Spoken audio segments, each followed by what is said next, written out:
Thanks for listening to Creative Control. While I have you here, please consider supporting Youth Empowerment and Support Services, otherwise known as YES. Based in Edmonton, Alberta, YES provides immediate and low-barrier overnight and day shelter, temporary supportive housing, and individualized wraparound supports for young people aged 15 to 24.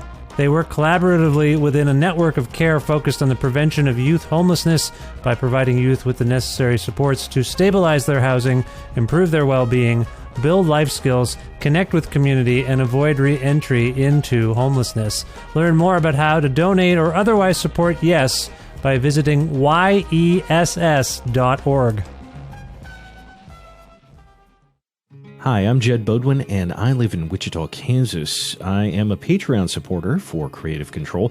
I discovered Creative Control some years ago, I think maybe while looking for interviews with Tommy Stinson of The Replacements. And I stumbled across this conversation that Vish had with Tommy Stinson that was really insightful. Vish held his own. I think Tommy can be a little bit of a difficult interview at times. And it went really well, and it really got into some areas that I wasn't expecting. And I thought, gosh, I have to listen to more of this guy and his podcast. Yeah, sometimes I'm not necessarily a fan of the music or musicians that Vish will have on the show, but I always appreciate their creative process a little bit more, and more times than not, though, it does lead me to finding a new musical artist that I'm interested in, or to think a little bit differently about maybe some artists whose work I've overlooked. So, go ahead, and if you've been waiting at all to support Vish and Creative Control, now is probably the best time to do it. I know as a public radio employee here in Kansas, listener-supported broadcasting, whether it's podcasts or radio itself, really isn't a thing of the past. It's actually very much a thing of both the present and the future. So, yay Vish, yay Creative Control. To make your flexible monthly donation to Creative Control, please visit patreon.com/Creative Control today.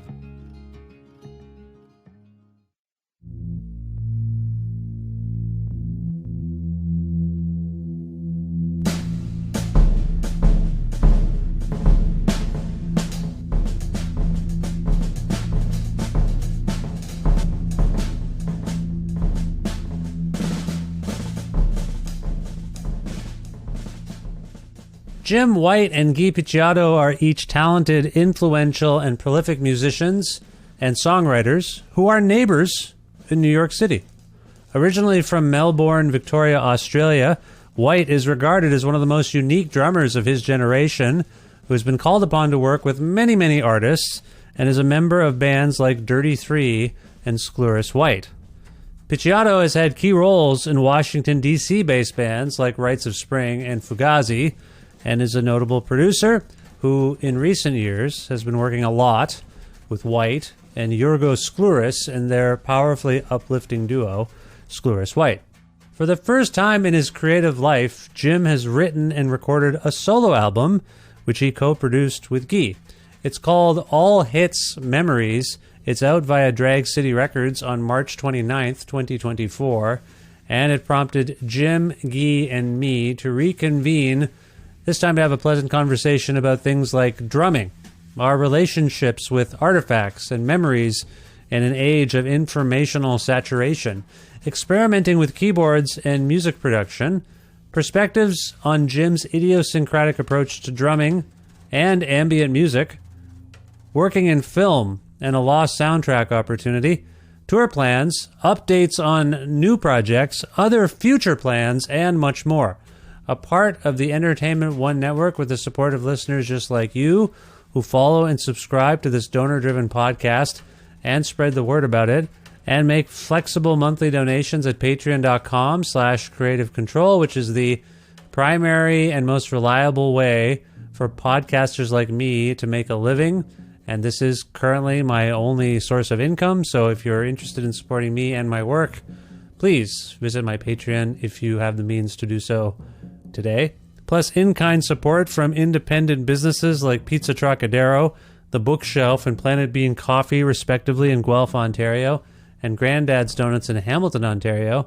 This is episode 849 of Creative Control, featuring the lovely and talented Jim White and Guy Picciotto with your host, me, Vish Khanna.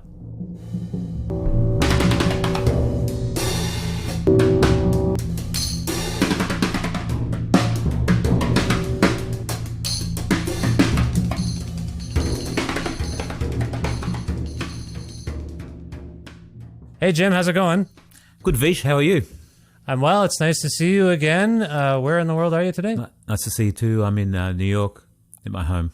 Lovely, lovely. It's a nice chandelier I see behind you there. It's a new... Thank you. Hey, last time you were on, it didn't look like this. The background's totally different. I see a symbol. It's beautiful. Maybe it was in a different room. I've got I'm recording this for you now with a proper microphone. So I think it might be new since the last time.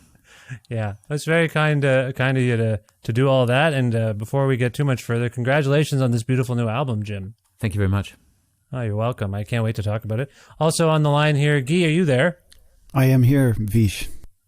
Nice to see you as always. How are you?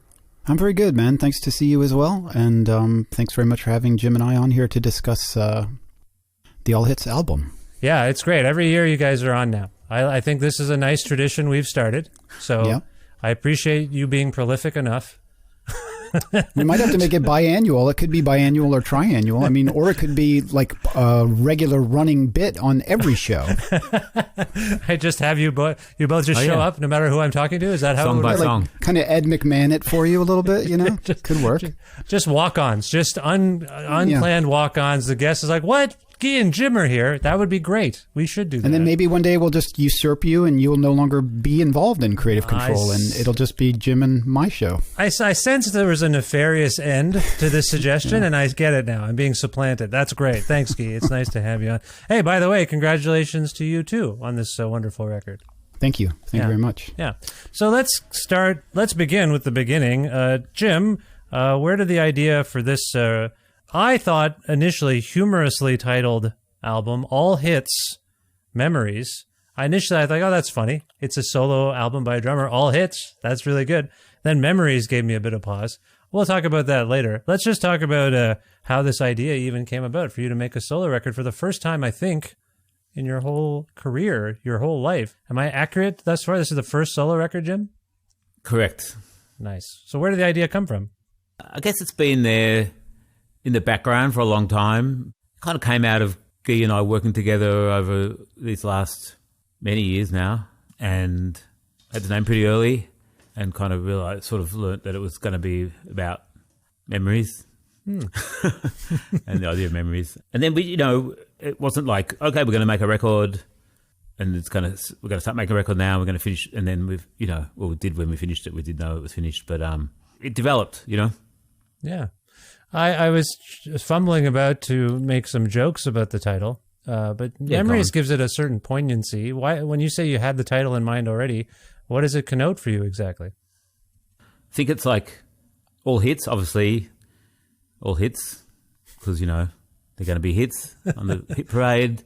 They're all hits because, we're hitting the thing. But I guess the simple way to say it is, all hits, it's like a material thing. And then memories, which may be a different category, Yeah. So it's sort of like it all puts it in the material world, and then as soon as you make set music, it kind of goes into this other, I guess, something to do with the brain and whatever, feel emotions and memories is like, it seemed like as we started, as people started saying, like yourself, as we started talking about it more and I started thinking about it more, I realised that going back a little bit, one idea I had was that, what do I think about a scene and I remember this one thing, why do I remember that and not something else? And that's, the answer is because it's a hit, because it's just a memory is a memory, it hits your psyche or your brain cells or something.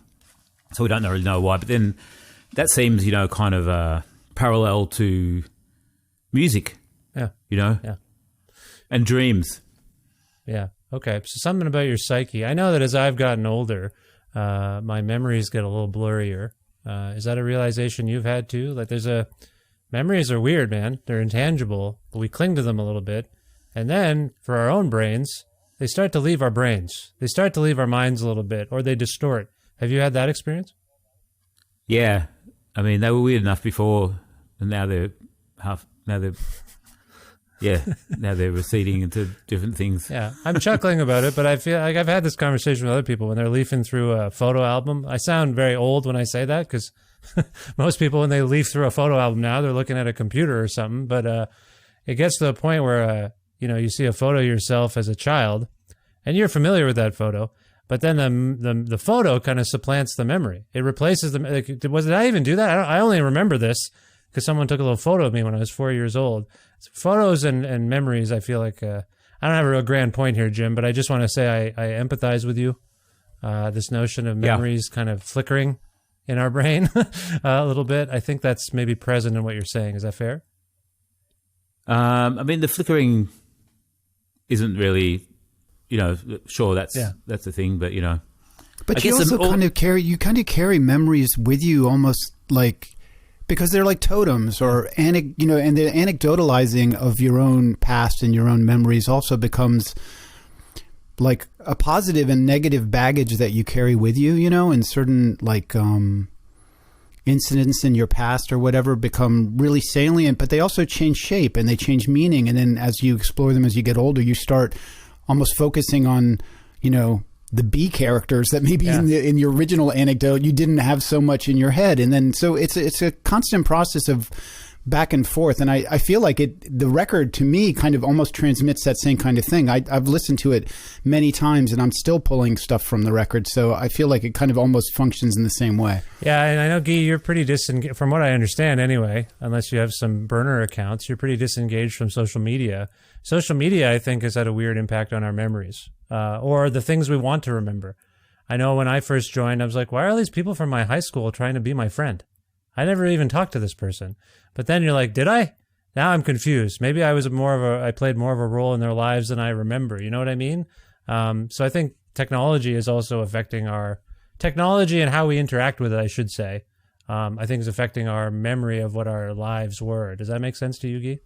I think it both supplants memory in some ways because it becomes like a repository so you don't have to, like it's almost like social media becomes a hard drive to hold these memories, but it also cheapens them and makes what I've noticed about a lot of not just social media, but the availability of so much imagery, even from your own past or just from your own cultural past or the things that you really. I remember when I was young to see a picture of like, say, Iggy Pop or something like that felt so, you just didn't get to see very many pictures. So they had this enormous violence and energy to them. But now it's like you could look at pictures of Iggy Pop from now until the time you go to bed. And at a certain point, it just flattens out. Yeah. The idea that like that kind of history could feel flat just 40 years ago would have seemed impossible, and yet now there is this kind of deadening effect of from that. I don't know. I mean, to me, a little bit. Is it because of the saturation? Is that the main? I think it's because of the saturation and the ease. I think both of those things. Yeah, yes. Fair enough. So getting back to the title from your perspective, Guy, I appreciated Jim's response there. All hits memories. What does that connote for you in your role in this project? Well, Jim, it's true that very early on he had the title, like almost from the very beginning. He had said to me, like, I would, this was around, I don't know, maybe it was pre-pandemic where he mentioned, I'd like to think about a solo record, and it was a very exciting idea. And then very soon after that, he said, I have this idea for a title, All Hits Memories. And I think at the time we thought it could almost be a franchise, like All Hits ... Another thing, all hits this, all hits landscapes, all hits this. But the memories one was so powerful and such a suggestive idea. And when we did come to the point where we were naming the songs and stuff like that, we really leaned into the concept of, and Jim particularly did, because it's from his associations in his life and his memories. So that became a really cool working umbrella to kind of conceive of the record, even while we were working on it. I mean, I don't think I've ever been in a band or been involved in a project where the title preceded the actual work on the record, but this was that case. And it really kind of informed, not in a deliberate way really, but just sort of like sat in our minds as like, a framing or something as we started the work on the record. And so, yeah, I don't know if that answers your question, but no, it does. No, yeah. It does. So Jim, you have the title conceived of before it sounds like you even hit record. To Guy's point, often a title for a project like this, it might be derived from a song lyric or there might be a title track to, an instrumental piece that ends up, there might be a title for an instrumental piece that serves as the title track. Did All Hits Memories guide you as you started to conceive of what these tunes might be? Just this umbrella concept, was it in the back of your mind as you played or conceived of what you wanted to lay down? I mean, I don't think I think it's like a idea, and then it's sort of it's in the air, and it's in a relationship with like, what you're doing, but it's not like, and now we're going to do a song about, this or that, Sure. Yeah, I just wonder, I don't know. I've sat down in recent years at drum kit with no plan, and I just play for a while, and I don't know where it comes from. And I thought about how we would have this conversation, because I don't know how. I gather for the most part you would have sat down in the same manner, right, and just started playing, or did you have or any of these tunes like conceived of before you started playing? This is very hard to talk about on some level, but do you know where I'm kind of coming from? Like, so sometimes I just sit down and I throw my limbs at the drum kit, if you want to put it like that, and then I start playing, and and then immediately I've made the hit, and what feels good. I've learned over the years that if something feels good, it probably sounds good. Yeah. Or it sounds like something. Yeah. And then immediately I'm in a relationship with it. Like, am I going to record it, or I'm going to keep it? But I don't really know. I'm not thinking about that. I'm just doing it. Yeah. But I'm immediately in a relationship. I'm already in the memory. It's already in the memory. It's already switched over to the memory section. Right? And so then the name, All Hits Memories, I know I had that name already, and then I'm not thinking about it, but it's there, Yeah. I'm not thinking about.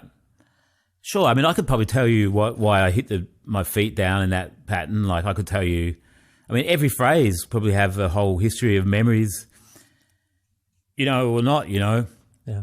Or like one song is like, I went to Geese early on, and we were recording this one idea in like lots of different ways. Something, I don't know how at first, it's probably a pattern that I've known my whole life and then we just did it, the one that ended up as a part of the song Marketplace. We recorded lots of iterations of it, and that grew into that song, Yeah. And then at some point I thought, the drums might like to have a note next to them. Yeah. Let's see how the drums feel, the content of the drums, whatever that is. Let's see how they feel if I just hold down a note on the keyboard. Right. I borrowed this Moog, which later on I bought, and would hold it down, a note. But then, sounds really good. Start moving your hands around, your fingers around. It's actually one note at a time, monophonic. So, yeah. And then, you're in these little things that you hear on the record, then you hear it back and you're like, maybe it's late at night, or, maybe it's come back from Geese, or, and it feels like this, it feels like what it feels like, Yeah. Yeah. Guy, I've noticed that there are, in terms of attribution, there are instances where Jim is credited as the sole songwriter, but there are occasions where you and him are credited together. Can you, and Jim just alludes to the instrumentation he felt compelled to add to certain pieces. Can we talk a little bit about that from your perspective, when other instruments entered the picture, and again, your role in collaborating with Jim on these songs? Yeah, we didn't really ever come up with for the listener who may not have heard this record yet, basically the record is an instrumental record. There's no vocals on it, but it's primarily keyboards and drums. And initially when we started working on the record, I think we were thinking maybe it would just be a drum record. We hadn't really had a discussion about other instrumentation, yay or nay. So we started working on some stuff involving drums.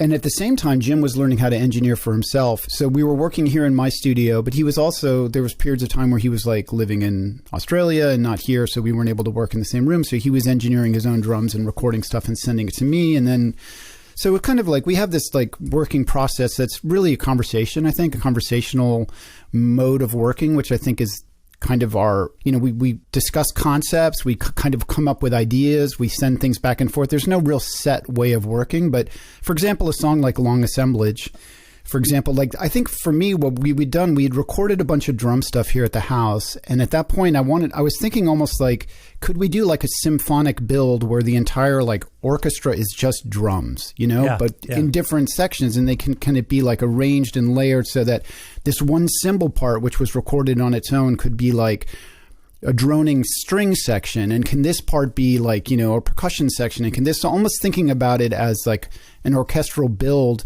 but solely composed of drums and then shaped to have an arrangement or a, you know, like a mood that works, and it works. Like, what's interesting about these songs, to be honest with you, like I know that some of them we worked on together, some of them Jim recorded separately and then I added things to, some Jim just solely did by himself and then I mixed them. I mean, once songs become songs, it's like they step into their own identity at a certain point. So you don't even really, like a lot of the times I have to go back and look at the sessions to even remember how they were created, because now they just seem self-evident, or they just seem to be organic in a way. Like once the song has been like, once you've gotten it to the place where you feel it as a piece of music, it assumes its own character. So like trying to like parse out how it was done, it's actually confusing for me now. So actually when I was like thinking about how to discuss this stuff, oftentimes I have to go back and look at the sessions to even remember how they were constructed. And sometimes I'm really surprised by how constructed they are. And then sometimes I'm surprised by how little construction was involved, or how little like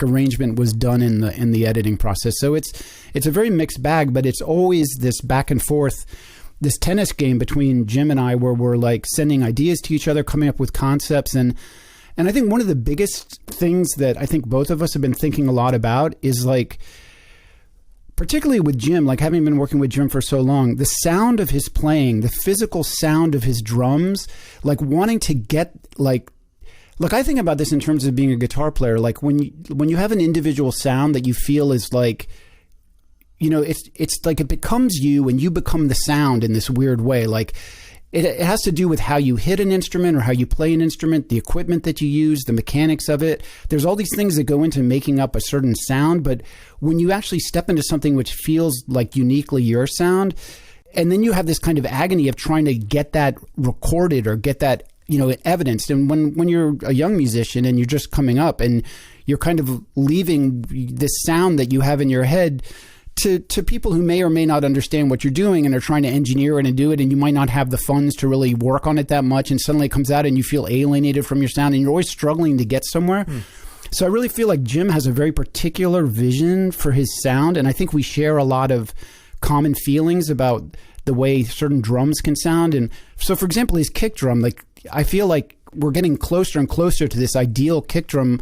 That it's not like a question of like a good kick drum sound. It's like his sound, or the sound that he hears in his head. And the more that he's become an engineer and learning how to craft it, the more like I feel like we're honing in on these things, and we can talk to each other in a language I think we both understand. We talk about like, you know, the blackness behind the music, and we both agree on what that means, and silence and space and, you know, this kind of thing. You just develop a language of talking to each other that can sound pretentious maybe to other people, but to you it's like a way to communicate within the thing, and we've developed a way of talking about it. And I'm really happy with this record because when I play it and I'm hearing a richness or a sound from the drums that has been something I feel like we've been working towards for a while, and it's just a satisfying process to kind of feel like, oh man, you know, I feel like it's always on the horizon, but when you feel like you're getting there, it's because, you know, he's such a unique, idiosyncratic, and beautiful drummer, and that sound is him, you know, is the sound. So yeah, I thought of that sound that you're describing on tunes like No How, like just the way it begins with Jim and that kick drum. You're right, it's distinctively his. And I appreciate you also highlighting long assemblage, because I did perk my ear that, oh, wait a minute, that hi-hat pattern and whatever else is going on, that can't be the same guy. That's got to be a multi-track. Guy, just real briefly, is there a lot of multi-tracking, or is that, you cited that specific song, is that the main example of it, or is there a lot of multi-tracking of drums? No, there is some multi-tracking of drums throughout the record. Not every song. Some songs are not that way, but there is layering, and often it's textural, and sometimes it's like melodic, but no, there's quite a bit of that. And going back and looking at the sessions, I see there's more of it than I remembered. But that's been an idea of ours, like a way to kind of create builds or structures that are musical but also move, like, and there's plenty of songs where they're based on improvisational playing or specifically catered playing. I mean, it's all kind of mixed together, but there is quite a bit of that. But the idea behind it is, I feel like these are hits. It feels very musical to me, and the record, and there's multiple things going on. The songs within themselves are songs, and then there's the way the songs relate to each other in terms of the way the record is sequenced and the way the songs hand off to each other. That is also kind of very, very intentional and was a big part of the way the record works. Yeah. I appreciate that. Jim, you heard Guy and I just now waxing poetic a little bit about your drumming. Every musician, for the most part, starts out playing on an instrument that billions of other people have played. And if you're lucky and you're talented enough, you develop a voice on it. And hearing Guy speak about your playing, reading Bill Callahan's beautiful essay about this record, I wonder if you have any perspective on what other people make of you as a player. And now that you have, made a solo record, like, this is really, I think, in a way, asserting your voice. Maybe assertion's the wrong word, but, this is really a lovely document of your playing. Back to my question, do you have a perspective on what other people make of your playing? And how would you characterize it? Why do you stand out, do you think? I mean, one thing I would say is that this record is part of, because, I think I did an interview and someone said, so now you get to do this or something, to me, it's just part of my whole playing music, you know what I mean? Yeah. And it certainly happened now for reasons, but doesn't feel separate in terms of what people think about. I wouldn't. I don't know. It's a hard question. I didn't think you would field it well because I'm asking you to almost praise yourself. But as you ponder this record and what you came up with, like, did you learn things about yourself as a player? How about that? I think, going back to the original question, I think when I became more well known, it was in the guise of Dirty Three, in the Dirty Three band, and that's my sound developed in that band, and it was, people sort of heard the language in that band. That band had the idiosyncrasies and the space for us all to be how we were. So I think that was a great way to get sort of noticed. When I hear this record, I love this. I really love this record, but I don't know what I was going to say about that. I think going way back, at one point a few years ago, I found a recording of pretty much my first band or second band, and we had it was on video to VHS, and we transferred it, and I listened to it and I was like, man, what have I been doing all these years? It just sounds like me, It sounds like me. See, that's interesting. Sounds like me. Sounds like me then. I was 18 then, Yeah. I get. So is it possible? I would have said, in my memory, I would have said I couldn't play at all, Right. Is it possible you don't know what distinguishes you as a drummer? I remember I saw you play with Guy and members of Silver Mount Zion in Toronto, and it was 2 nights. I think we've talked about this before. And Mary Margaret O'Hara, it was just beautiful couple of nights of music. And I think I came up to you and said, because I at the time fancied myself a drummer, and I said, Jim, like, your drumming's unbelievable. I don't even know how you do that. It was meant to be a compliment, but I think you were honestly curious. What do you mean? What do you mean you can't do that? Why can't you do it? And it's always stuck with me because I wondered if you didn't know. You can't be objective about what you're playing. That's probably a really natural thing. Like when someone compliments you about something specific you're doing. Guy, you've probably had this too in your career where people are like, oh my God, great, you're so amazing. And you're like, am I? I don't know. What am I doing? So am I? What do you mean? You honestly seem to be curious about what I was getting at when I said I couldn't quite figure out what you were doing as a drummer myself. That's all I'm getting at. Right. I just wonder if you can be objective about that. I don't know. I've got a lot of things I do, that I try to do that I like, that that I've developed. You know, I think each thing is new, you know what I mean? Yeah. And, you know, I remember when I was, you know, learning to play drums, I kind of thought you had to you sort of program these sort of phrases into your body, like these stickings into your body, these phrases, you know, patterns, and you do that into your unconscious so that, because, you know, that's what I was really inspired by, this guy Jeffrey Wagner and this band Laughing Clowns and the Saints. I think we've talked about this before. Yeah. And this flow that they had. And, you know, so you kind of like learn this stuff and then you put it in there, and then I kind of thought you were supposed to have it, just let it come out, you know, bypassing your reasoning in a way. You know, and I kind of think that's, you know, you kind of, it's like the name, like, you know, the name, but it's like not there in your forefront, but it's there, you know. You're watching yourself. It all goes back to this, that it's material and not material at the same time, you know. Yeah. So you referenced the fact, I think Guy did, and I'll go to Guy on this. You referenced the fact that this idea for a record was kicking around prior to the pandemic. Over the years that we've spoken about, Guy, your work with Xylouris White, we discussed the fact that the album at hand may reflect years of material. Can we talk chronologically about when the material for All Hits Memories was actually, when it began to get captured, and when you actually started thinking this is a record? Guy, can you speak to that?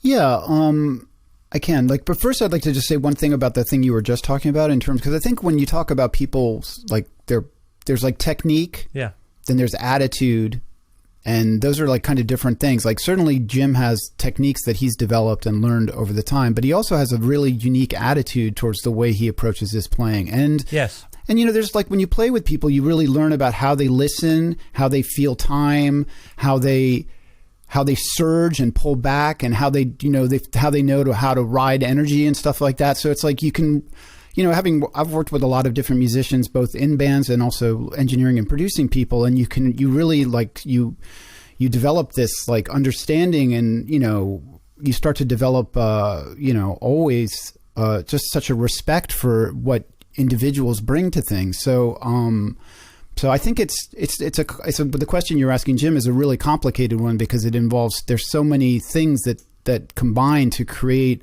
a musical personality and delivery. And this record, I think, is interesting because it's not only just drums. The thing that really blew my mind was when Jim started doing the keyboard stuff and adding the keyboards to the mix, because I didn't know him as an instrumentalist in that sense. And they're like vocals in a way, and they're also very like the sounds that he found, and the choices that he made, yeah, and the patterns that he played, and the placement of the patterns, and the way that they sit with the drums, and the way they speak to each other within the music. It was so thrilling when that started happening, because it was so unexpected when we started that would become such a feature of the record. But once it started working on it like that, it felt like so self-evident and so natural. And it wasn't like he was suddenly sitting down and playing Rachmaninoff, and that he was, but it was the keyboards, what they did with the drums, you know, because I think I mentioned this to Jim, you know, ostensibly the piano is a percussion instrument, which is always like, you know, this thing. I learned it very recently, and I always find it like, you know, a hilarious fact because it seems so strange, but it truly is, you know, when you think about, and I've always had a hard time with the piano because it doesn't have the looseness of a guitar, or you know, there's something like almost mechanical about the pressing and the play. So I've always like, the keyboards are something that I really love, and I've often tried to teach myself how to play, but I feel like I have some kind of a lack of facility with it. But I was so impressed with the way Jim just started pulling, you know, out of the Moog and out of the Korgs, and finding these sounds and these approaches, and it was also fluid. It was that was really, really exciting. And I think the song which most kind of blew me away in that regard was July, because we had basically finished the record, but we knew we needed something else. And he just came up with this piece, and the keyboard line on that, it's almost like a stand-up bass or something. And, absolutely. And yeah, it's so beautiful. Yeah. And the minute he sent it to me, I just had this like shiver. I was like, oh man, this is it. You know, this is the capstone to this pyramid that we've been building, you know? Yeah. and just responding so much to, and the element that I was really responding to was the keys, It was like so lovely. And then the way it worked with the drums. So anyway, I just wanted to talk on that, but I just back want to your other question. I want to say I appreciate what you're saying, because what you've both done here, and it sounds like Jim did some of this on his own, is he's created this kind of band dynamic for a solo record. Some of the keyboard parts, the layers, like one is sort of playing a bass part on occasion, and the other's playing a melody of some kind. And it just creates this. I don't know if this was the conception right from the get-go, that this would be not just drums. But I just want to say, and I don't know, maybe we should go back to Jim on this just for a second. Do you mind, Guy, if I just ask Jim? No. Okay. I guess this is my show. I can do whatever I want. Jim. Well, it is for now. For now, yes. We've established it might not be for long, and with good reason. Jim, talk about this a little bit, the introduction of these other elements and the fact that you're mostly playing them. I mean, did you have much facility with keyboards and whatnot prior to these sessions? I've got my things I play around on a piano when they're there, but no, I'm not a keyboard player in any way. I just wanted, like I said before, I just wanted to put a tone on there, but then I found it so fun to make up these things. And what I was thinking about when Guy was talking about that stuff is that, and certainly July was like the bass and the snare, and I was just trying out this microphone on the snare that like this really let it sing, and the whole thing took a few minutes. But some of the other ones, what I was thinking about was how learning Pro Tools and learning it not very well, learning it as I was going along, I was really happy with how the Pro Tools felt just like another instrument. Yeah. So that maybe the session was a bit messy. There was different ideas floating around. You could just, construct, when some of them are just played as is, and then some are in the computer, but the computer was just another element of the flow of it, Yeah. Which I was kind of happy to discover, So it felt, yeah. It sounds like this means of expression has been building up for you for some time. Like, we were talking about a timeline on this, but maybe you've been thinking about this longer than that even. I don't know. You just seem like you have a lot of ideas swirling around, and we're lucky to have them now. Yeah, I mean, keyboards was a surprise, Yeah, I mean, and also, it's also great to show them to Guy. I don't know, I'm not a keyboard player, I was pretty happy when they started working like this. It just happened, happened. Yeah. But I mean, in terms of thinking about the idea, I mean, you could go back to I made this record with Nina and Nastasia many years ago, where I wanted the drums to do all the roles of the instruments. Nina and Nastasia plays acoustic guitar and singing, and then I wanted, she had all these she used to have all these strings and these different instruments, and kind of did that, and that really worked.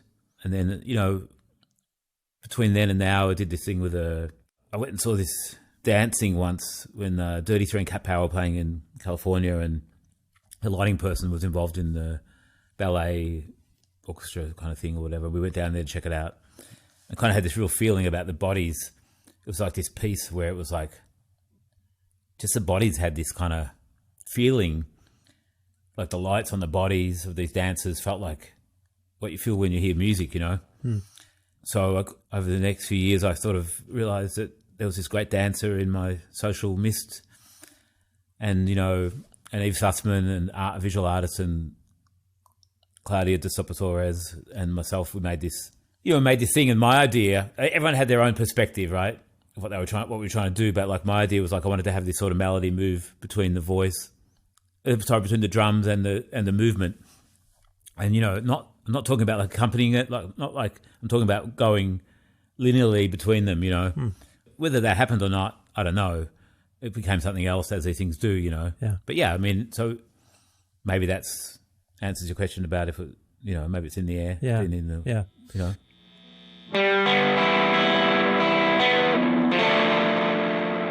Hey, thanks for listening to Creative Control, as always. As you may have heard me mention, I recently lost my day job, and I've had a few conversations with people since who've said, you had a day job? I thought your podcast was your day job.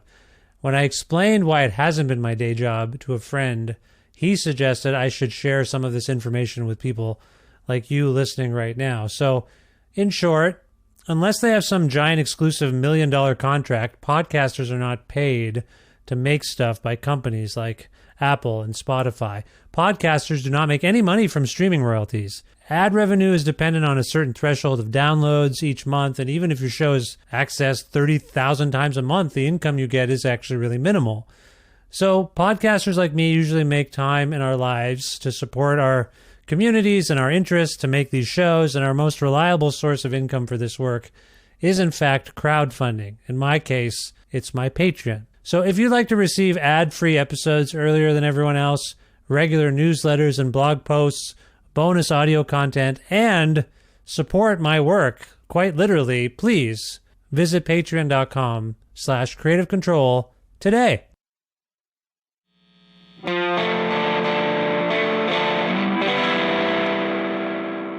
And I think also think, don't you think, Guy, that like how we did Forest in Me and this record, I feel like I've always been in a band, like, you know, I've been a performer, you know, like the records are performances that we're capturing in some way or not, you know. But then I think with this record and the Forest in Me, we kind of moved to a different, actually kind of studio, more studio thing, which I really like. Even though they're just moments, but they're not like band performances in the same way. It's opening out. And the Forest in Me is the Xylouris White record that came out on Drag City last year, and that's Jim's band with George Xylouris from Crete, where he plays the lute, and we've made I don't know what 5-6 records together at this point, but yeah. And with every record that we did with Xylouris White, I think we felt like we were making advances and exploring different things. But I think we really felt like we crossed into a new space with The Forest in Me. And that record and this record share a lot of the same kind of loam or topsoil or something. You know, they kind of were generated around the same time. And we were working on them kind of almost simultaneously. And there was a point where, you know, we were assembling the two records and we had sequences and we were listening to them at the same time. So there's something like a similar kind of development. And I think a lot of it has to do certainly with Jim learning to engineer and taking on some of that stuff. And then also developing a relationship with the software and also kind of pushing me to learn more about the software, because that was also really helpful. And then, but also more almost psychologically, just finding different ways to source music or something. It was like it just became. It's like there's a certain kind of like openness or space that's in the music, and it's really been satisfying. So I think there's definitely this. They're like brothers of the two records in a way, and I think they speak to each other in a kind of an interesting way. Even though this is quite a distinct thing of on its own.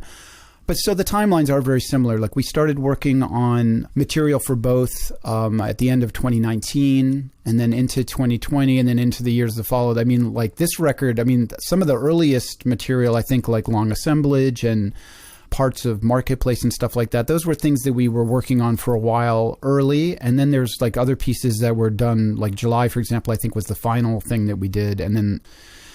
But there were certain moments I remember, like there was a moment when Jim was working on some stuff on his own and he sent me the song Curtains that starts the record. And there was this thrill that I had when I put it on, because the low end, the kind of rattle of the kick drum and the intense depth of the Moog sound, it was like shaking my speakers. And it was so like, all I could think about is like, if we can get this sound through the factory process of making a record, and if at the end of the day it'll still be this violent and shocking sounding, I'll be really, really happy, because you know, there's mastering and all the things you need to do to make the thing like viable and not, you know, throw the needle off the disc or whatever, you know, or like, you know, blow someone's brain apart. So we were like, I just was so excited by that thing that he sent. There were these moments where like, and that was one really exciting one where I was like listening, I was like, oh my God, this is so thrilling, you know, and there's so many things in the record. Like I just listened to it right before we talked because I wanted it to be really fresh in my head. And there's things with the hi-hat. Like I have these, I love drums. I've always loved drums. I've played them, you know, myself because when Fugazi used to practice in my parents' house and in my bands before that, you know, there were always drums in the house. So I would go down there and play them. And I never developed really as a drummer, but I have a real affection for specific parts of the kit, like the floor tom and the hi-hat. I'm obsessed with those things and the way that they sound. And there's things on this record that, particularly with the hi-hat, because Jim and I have talked about the hi-hat a lot, and some of my favorite drummers like Brendan Canty or Jim, or both Jim and I have a real appreciation for Billy Ficca from Television, and the hi-hat playing on Marquee Moon, which is like next level beautiful, you know? So 100%, yeah. So there's certain parts of the drums that I just have this feeling for, and there's so many moments on this record, particularly between the floor tom and the hi-hat and I mean, obviously the kick and the snare too, because there's these rattles on the snare and there's brush sounds. There's all of these like things that you can get really fetishistic about or have this really strong feelings about, and this record it's like a chocolate box of that kind of shit. It's like a Whitman sampler of these beautiful drum ideas. And it's like and yet they're contained within what I hear now as just like, you know, it's songs and also a song cycle. So it's like, I don't know, to me, I don't know. I'm so happy with it. And I find it so enjoyable to listen to on many levels, like as a piece of individual songs, as a song cycle, as separate sides, as individual nuggets of drum sonics. There's just, you know, to me, it's like multi-level. There's so many kind of layers to it. And I worked on it and I know about it, and it still is a mystery to me. You know, it still has a quality of dream-likeness that I don't quite understand where it comes from. And when the record ends with that click of the sticks at the end, it's like you're like shaken out of it really gets, I feel like you can enter into you know, it takes you into a different place. There's really a dreamlike quality to it, and I guess a quality of that memory trance that, you know, that when you really, really sit and listen and give it your attention, that it can put you there. Yeah, and I don't mean to Steve Albini this situation, but you invoked engineering, and I think Jim described himself as engineering as well, perhaps. But it sounds like he's also more than dipped his toe into the notion of producing. There can be a distinction between the two, but I feel like you mentioned curtains and the sound of it. That's an engineering choice that Jim made, probably experimenting, maybe not knowing better. Maybe he wanted that rumble. But then the production, the playing around in Pro Tools, dropping things in and out, we're talking about Jim establishing himself as a producer, I think, as well. Is that fair, Guy? And he is a producer on this record. Yeah. You know, that's right. You're both credited as co-producing. Yeah. I mean, with the bass drum, for example, I mean, I spent a lot of time trying all the. I mean, you don't get to do that when you're in the studio making a record with hundreds of dollars an hour. There's all these people, you know. I mean, Guy and I do that, but also I did this a lot with the bass drum in my apartment. You know, and I remember because I really like this bass drum hits on this song, on this Chen Brothers song. So I actually wrote to Greg Norman, an engineer at Albini's studio. At Electrical, yeah. And, Greg's a great guy. Yeah. Yeah, and I wrote to him and I said, hey, what microphone do you think you used on this record from like 20 years ago, you know? He goes, well, I think it was this. Pretty sure it was this, you know? And so I went and bought one, you know, and that's nice. part of the sound. Yeah. Yeah. Knowing Greg, if you couldn't find one, he'd build you one. That's how talented Greg is. So that's amazing in itself. Sorry, Guy, we never got to. I'm going to go back to you about this chronology thing in a moment, but perhaps more interestingly, I think Guy, you invoked George. There's a song here called "Walking the Block," and it features ostensibly the Xylouris White configuration we've come to know and love.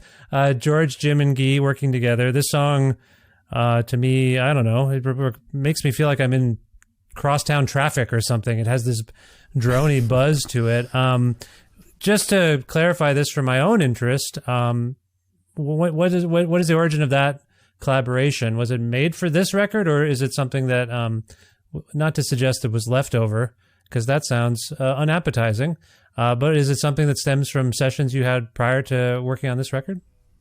It would. I mean, the thing about it is none of this music was made.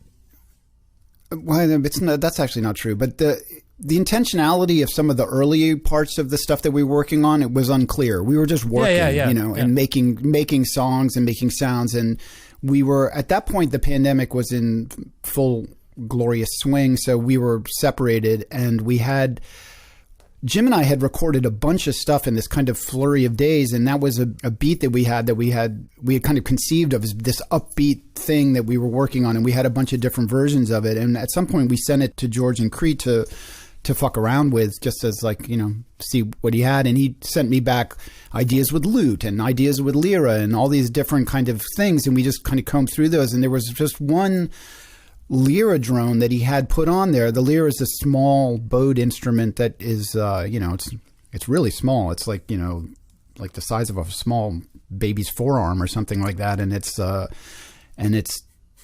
so beautiful. And George has been playing it more and more lately. And it's just, his technique on it is just incredible. And if anyone gets the chance to see Xylouris White now, quite a bit of the material from the last record involves the lyra as well. So he's been playing it more. And so this was one instance where we had this piece and it just functioned so beautifully within it, and it fit on this record, and that's why it was there. So no, it's definitely not an outtake from thing. It just was a piece of music that we had, and that happened to be an element that really worked with it. Yeah.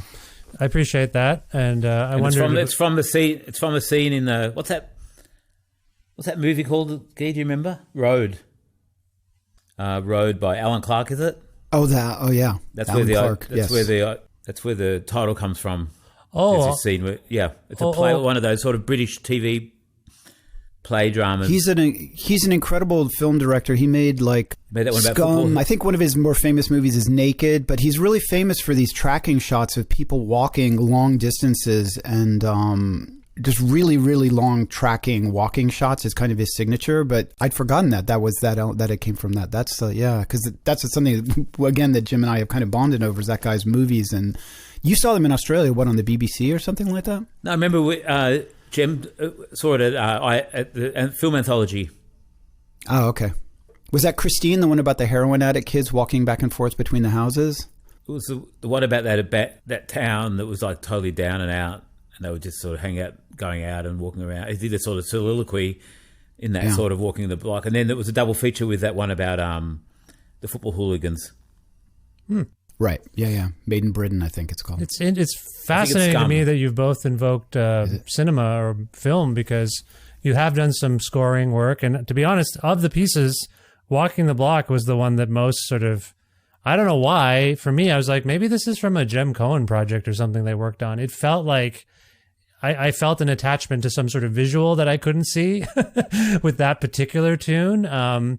So that's fascinating in itself to me. You mentioned a name there, instrumental music and naming conventions, always kind of fascinating.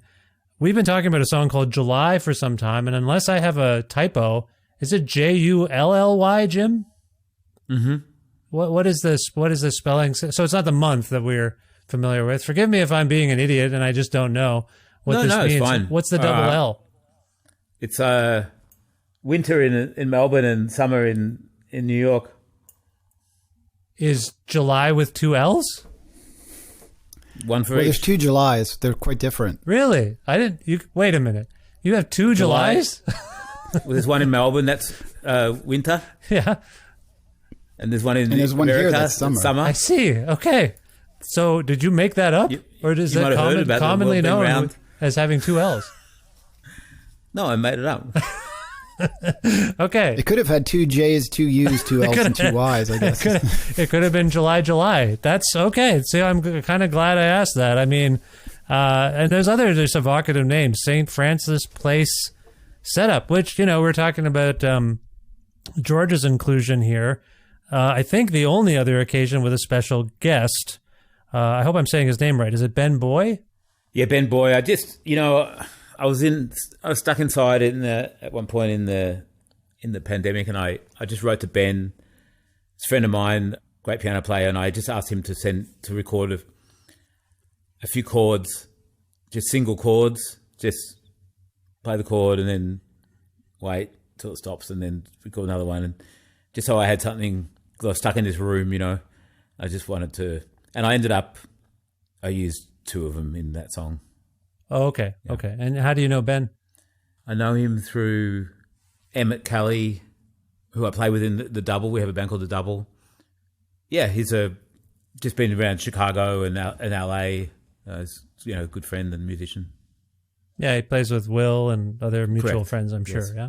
Mm-hmm. Yeah. Okay, so I mean, by and large, it's always fascinating when a couple of guests pop up on an otherwise solo record. So it sounds it's just like happenstance for you, you both. Or sorry, back to George. Were you like, we got to have George on this record somehow? Was that a feeling you had, or No, it just happened? no, we just wanted that sound on the. Just happened. Just like that. Yeah, okay.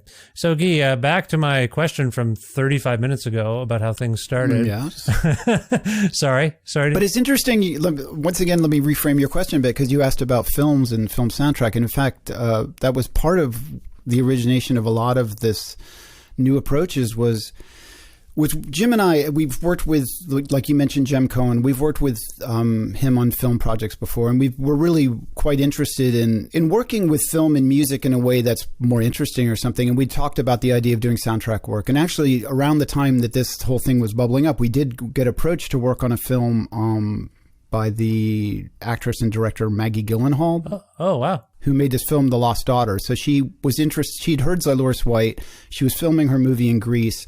She was interested in working with the band on a soundtrack for that thing, and we were excited. I was particularly excited too, because I really was a huge fan of the Elena Ferrante, the woman who wrote The Lost Daughter, and she was famous for writing this Neapolitan trilogy. The trilogy. Four books. My wife loves those books. I need to dig in. They're really great, are they? I think you absolutely should read them. I think they're just absolutely, masterpieces, really. So interesting sociologically and historically, and the writing is so powerful, and it's like a narrative.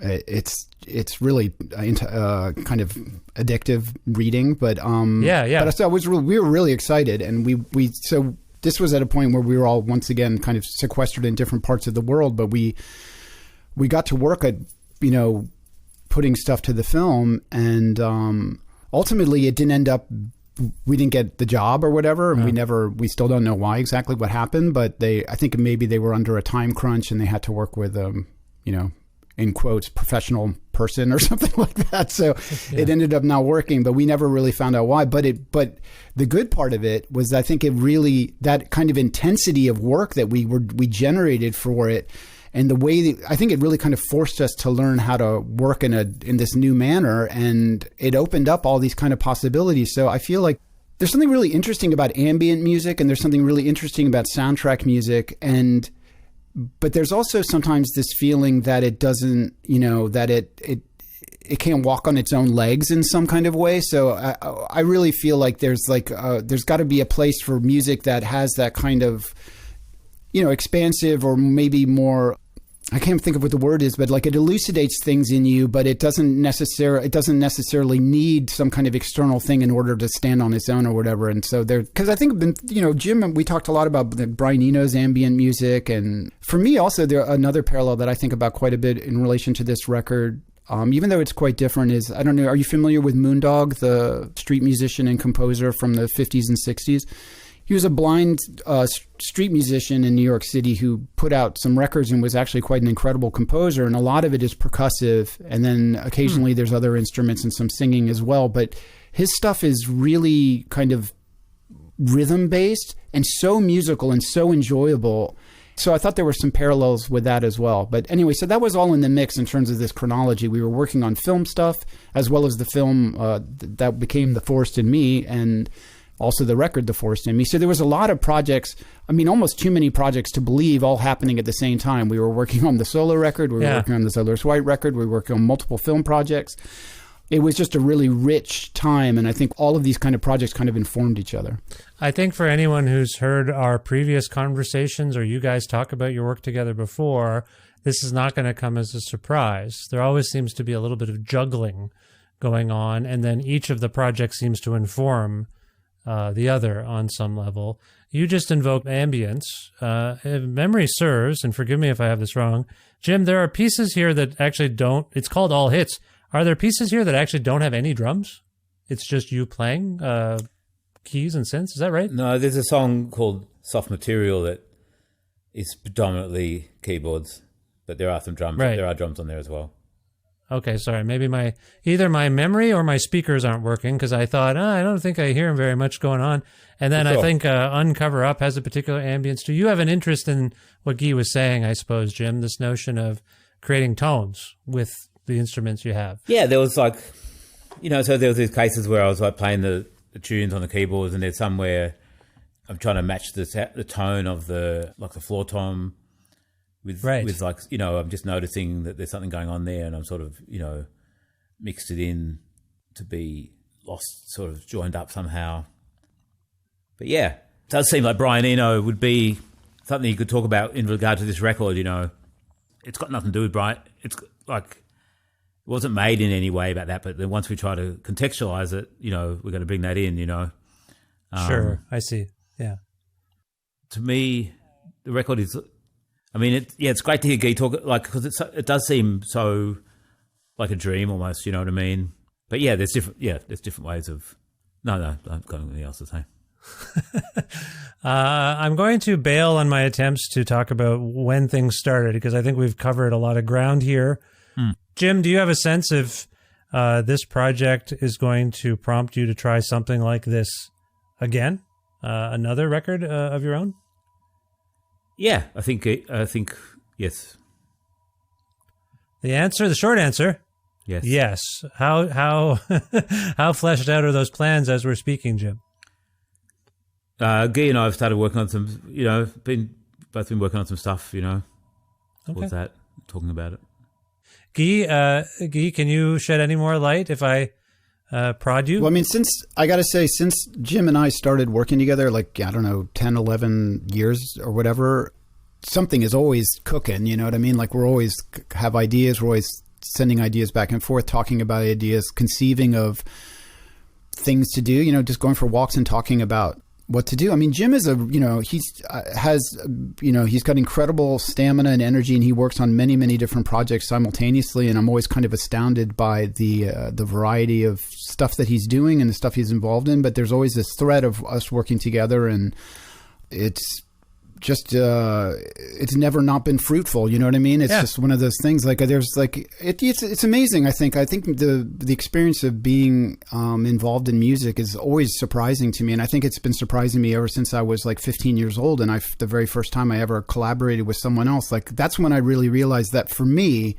there's music that I make on my own that is really, really personal and enjoyable for me. But what I really feel, for me personally, when I really feel like music is at its most magic or whatever, is when you're working with someone else, and when you find people that you have a certain kind of, that something is sparking off it, and it's because it's always so surprising. I mean, if you can, that's the thing, is you can surprise yourself, and you hope to always surprise yourself, but you're guaranteed to be surprised by someone else, and that's really, I find, just awesome and great. And this relationship has been like that. And so for sure, I can't imagine us not trying to do more and come up with new ways.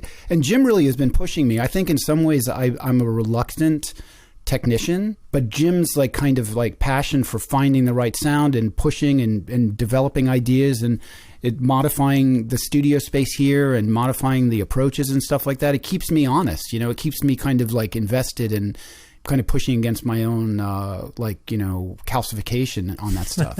He's upgrading you with each new venture. Upgrading me, for sure. So, Guy, in the context of Xylouris White, we've talked about your role as the producer, as someone who will figure out, how these records are going to come together with them. That's been the primary role. I think the last time we were all gathered, I floated the notion, Guy, would you ever actually play with these folks? And I think, if I may paraphrase, correct me if I'm wrong, you've said, I don't think that's my place in that particular configuration. Again, forgive me if I'm misconstruing things, and correct me if you can. Either way, does working with Jim, and I don't see any evidence of it on this record, but would working with Jim potentially open you up to that, to being one of the guest instrumentalists or whatnot? I mean, we have played music together, and I've also played music with Jim and George. We've done live film scores as the three of us. Yes. We've done live performances with the three of us playing. I've done live performances multiple times playing with Jim. So, I mean, it's just about it's about the thing and understanding what serves the thing, Okay, so you dispute my claim that it's never occurred. I appreciate that. I think it sounds valid. Your can't dispute research it. department is gotta fire my research department here. I'm sorry, fellas. Jim, would you like to try to work with Guy as a musician a bit more? I mean, not simply in this role that you both seem to share as producers and collaborators. Would you like to play with him on a record? Yeah. We've been. It's always in the air. So cagey. Okay, I'm going to wait. We'll all wait with bated breath to see what comes of this collaboration. As we wind down here, I want to ask a few things. Again, if I haven't conveyed it already, I love this album. Congratulations again. Jim, are you going to tour behind it per se? Like, can you bring these pieces to life in some capacity? Kind of looking at that to see how that feels. Yeah. Okay. And I presume you'd bring people along on stage? I think that's, yeah. Okay. Still in the works? Yeah. Okay. Beyond this project and potentially touring behind it, what are your other future plans at this moment? I haven't even had a chance to ask if there's Xylouris White activity, recording or live or anything like that. What else are you working on? A lot. There's a new 33 record coming out. Oh, amazing. And it'll come out mid-year. And I have this new band with Steve Gunn, Shazad Ismaili, and Zoamba. Are you familiar with them? I saw Zoamba when I happened to be in Ontario last year at the Hillside Festival. Shazad and I have an interesting history because when I was road managing a band in the year 2000, I heard tell, I wasn't in the van, I heard tell that he drove them across the Brooklyn Bridge, steering with his feet and playing bass. An unplugged bass guitar while driving them. They were petrified. They all came out. They were white guys, but they were whiter than they'd ever been, just white as ghosts. And I was like, what's wrong? And they're like, this guy, I don't know what. Anyway, I think we stayed at his house. So I know Shazad from that, and we've been exchanging some emails because he apparently wants to talk to me, maybe about this story that I keep telling about him driving across the Brooklyn Bridge with his feet. And then Steve has been on the show. I'm a big fan. And I don't want to spill any beans, but Jim, I hear tell this configuration might actually be in Guelph, Ontario at the Hillside Festival this summer. Is that correct?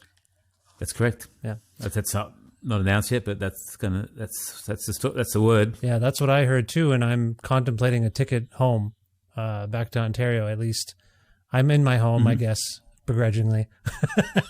I'm contemplating. It's a great band. It's a really, really incredible show. So I think, it'd be worth the airfare. Okay. Absolutely worth the airfare. Now, Yes. Jim, you've been playing live, I see, based on social media with these folks. Is there a recording coming?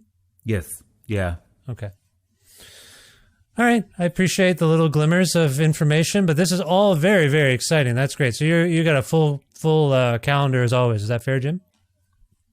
And Marisa and I have a new album too. It's funny you brought this up because Marisa and I tend to talk every year, and they joked about it the last time we were on, and I was like, I haven't talked to Marisa in a long time. It feels like. That's excellent. So that's great. That's probably a Thrill Jockey thing. Yeah. Okay. So, yeah, I don't know when this goes to air, but they'll probably all be getting announced some point soon. Yeah, it'll be closer to when this All Hits record comes out. So I don't think we'll be spilling too many beans. But Jim, thank you. Thank you for all of that. That's great. I'm so excited. Thank you for your interest. Jim, before I move on to Guy, if people want to learn more about you on the social media and whatnot, where would you like to send them?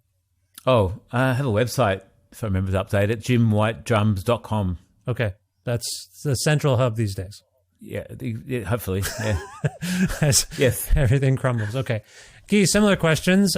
Plans. Anything coming up? Yes, I have stuff coming up, but nothing I can discuss. So, but it's just so exciting that maybe you'll have to book me again next year so we can hash it all out. But yeah. Okay, here's my intuition is telling me we're a year away from something. You just said next year, so it's not. Is it going to be sooner than next year? Whatever you're working on? I don't know. I really don't know. But that's exciting. I don't know if it's exciting, actually. You could be planning to build a deck or something. I don't know what you're talking about. I thought you were going to say death ray. I'm planning to build a death ray and a deck to hold my death ray. Well, no, that's exciting. You know, Guy, some of us wonder what you're up to in that studio of yours. So you're working on is it musical? Could you say it's at least musical? I can't even go that far. I can't even go that far to say that. Okay. I'm sorry. What about Xylouris White related? I know you're kind of the gatekeeper of all the stuff that comes in. Any plans for new music by that duo? There most certainly will probably be. Yeah, I mean, we're always in the hunt. You know what's funny? The last time you guys were on, the three of you, I said, I wrote you after, do you guys get a group photo? And you were all like, no. Like with Guy, I mean. There were promo photos of Jim. We found one, actually. We found a really good one. I know. It happened after my episode came out. I saw like two. You had said on the episode, actually, George is going to be here and we're going to do some, there's going to be some shows. I don't know if Jim, somebody took a photo of you three, right? In some capacity. Like a new one. And I was like, damn it. I mean, it's fine. I was thwarted, but I am glad that maybe I planted that seed. We should probably get a photo of the three of us. So anyway, that's great. And Guy, if people want to learn about you, I know there's nowhere to go. You can commune. Yeah, you can commune with me in the dream world. Of meet me there on the astral plane. Okay. As the genius Jonathan Richman said. Yes. So. Oh my God, I love Jonathan Richman. Okay. All right. If we've covered everything else, this record is out on Drag City. It's called All Hits Memories. I wonder if we can go out on a tune. Based on Guy's reticence to engage in musical debates, I will not suggest there will be any debate here. I will simply suggest that I will ask one of you to pick the song, and we'll see where we go. Jim, it's your party. It's your record. If you can pick a song for us to go out on, what would it be and why? Let's do Soft Material. Soft Material. This is a collaborative co-write between you and Guy, I see here in my notes. Is that correct? Correct.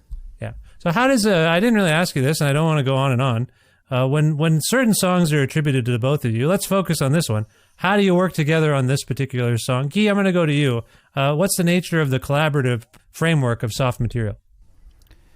I mean, this kind of attribution stuff is a little tricky. I mean, I there's some songs where there was more arrangement and kind of compositional work that we shared, and then that would be how we would describe the thing. And then there's other songs that were more not that. So that's really the extent of it. So we just sat down and looked at the list of songs and tried to recreate how they were conceived and how they became themselves, and then and that's that. Okay. Why do you suppose, Guy? Why do you suppose Jim picked this song? Do you have a sense of it? I'm going to ask him. He's here with us, luckily. I think because it's just an incredibly beautiful song. Okay. I think it's and it's very unique, even within the record itself. And I think it's a hit. It'll probably lead to people having a good feeling. So that would be good. Jim, did you want to say anything more about why you chose Soft Material? No. That's what I thought was going to happen. Okay, let's hear it now. This is Soft Material by Jim White from this brilliant new record, All Hits Memories. It's out on Drag City, and it's lovely. Jim, Guy, for what it's worth, I love you both very much. Thank you for making time for me always and engaging. Oh, if I can just say one more thing, because I'm looking at the cover of the record. It's a beautiful design by Jim's sister Anna, and do you have an actual copy which has a record sleeve? No, I don't. No. Don't have it yet. No. I think people will be very pleased to own the physical item, because it's another one of those things. It's very similar to music, when you're putting all the elements together and you're looking at them, and then you're hoping that they survive the industrial process. And then when like a sleeve like this comes out, and then the mastering comes out, and then the pressing of the record comes out, and it all is what you most hope for and envisioned, then you are very happy. And that's what happened in this case. I just think it's just such a beautiful record. So I think people should, when they go to their record stores, just look for the most beautiful sleeve in the shop, and you will have found the record. I will say, even digitally, I've been compelled by the cover. At least I haven't seen the back of it, obviously, or anything like that. Jim, your sister Anna seems to often take photos of you as well, and clearly now has a graphic design thing that I wasn't maybe aware of. Is this a professional? And she shot the video for Marketplace as well, which people can see on the YouTube. On the YouTube. Okay, nice plug for the people at the YouTube. Jim? And Red Wine. Also, she's done covers we've worked together our whole lives. She did many record covers for Venom P. Stinger and other things. And this is her. Is that her career, so to speak? Is this what she does? She's Makes things? She's a visual artist, yeah. Oh, nice. Well, that's lovely. This is a real family affair. Mm-hmm. Let's go to the song again. Soft Material, Jim White, All Hits Memories, Jim and Guy. Always a pleasure for me. Thank you for indulging with my rambling questions. And thank you for being on my show. And best of luck in the future. Jim, maybe I'll see you in Guelph this summer. Yeah, great. Thank you. Thank you, Vish. You're a good friend.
What a lovely piece of music that is. Jim is such a lovely guy, and I'm so happy for him that he finally put out a solo record, because he just seems to have a lot of great ideas. And I'm glad. It's so nice to have him and Guy working together. This is just what a pleasure. I just feel very grateful to Jim and Guy. I admire them so much, and I hope you enjoyed that conversation. And I want to thank them again for appearing on the 849th episode of Creative Control, which is part of the Entertainment One podcast network and is available almost wherever you get your podcasts. If you are looking for an episode and you can't find it, or you want to learn more about me and sign up for my monthly newsletter, please visit vishkhanna.com. There's also a link in the show notes that says follow Vish online, and that is what you might imagine. If you click on that link tree thing, you'll see links to my various presences on various social media platforms, so feel free to follow me there or whatever. Most importantly to me these days is the Patreon. I hope you will visit patreon.com/creativecontrol to make a flexible monthly donation to keep myself going and keep the show going. As you've heard already, I think I've made my case a little bit about what's going on these days with me. I've tried to make the tiers on that Patreon appealing to you. So as I've stressed before, at $4 and up, ad-free early episodes. $6 and up, bonus content. $10 and up, all what I just said, plus you get entered into these random prize draws I've been doing to give away stuff at the end of each month. So I hope those are appealing to you as perks, and I hope you, if you have the means, and only if you have the means, to spare some money for me and the show, please visit patreon.com/creativecontrol and support the show today. Thank you so much. Also want to thank Pizza Trocadero, The Bookshelf, and Planet Bean Coffee in Guelph, Ontario, and Granddad's Donuts in Hamilton, Ontario for their in-kind support for this show. Thanks as always to my dear friend Jim Guthrie. He lends me some music for the show. You can learn more about Jim at jimguthrie.org. And finally, thank you so much for listening to this episode with Jim and Guy. I hope you found it interesting and will check out this beautiful album they've made together, All Hits Memories, out on Drag City. Thanks for subscribing to this podcast and telling your friends about it. I don't like fishing for compliments, but honestly, leaving a nice rating and a nice review helps the show gain more exposure on those platforms where you're leaving those reviews. So yeah, again, I'm not looking I appreciate it. There's been so many nice ones lately, so thank you for that. But yeah, if you can do that, that would be great. Otherwise, do nothing at all. Just be yourself. I will talk to you soon. Bye for now.